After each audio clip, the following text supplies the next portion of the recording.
की माझ्यामध्ये काय व्यवहाराने सांगतो की माझ्यामध्ये काय कमतरता आहे, मी कुठे कमी आहे, लोकांपेक्षा मी कसा कमी आहे, माझं काय फिटेपण आहे, हेच जर मला समजत नाहीये आणि मी केवढा मोठा आहे, मी काय काय करतो, माझं कसं आहे, हेच जी खुशालकी माझी आहे, तर हे अंतर किती झालं मग?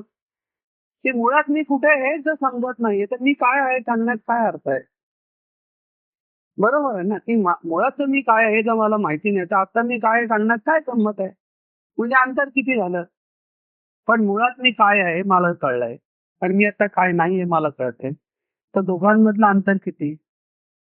लगेच समजतंय, की माझ्याकडे पण ₹100 आहेत, पण त्याच्यात 25 कमी मला पडतात अजून दुसऱ्याला द्यायला. म्हणजे ते ₹25 लगेच कळतंय. पण माझ्याकडेच मुळात काही नाही, पण माझ्या जवळपास ₹125 आहेत. हेच मला जर नुसतं दिसतंय. तर 125 पण तुला किती गरज आहे हे कुठं माहितीये? म्हणजे अंतर किती? जोपर्यंत ते समजत नाही तोपर्यंत तुमचं अंतर वाढलेलं आहे.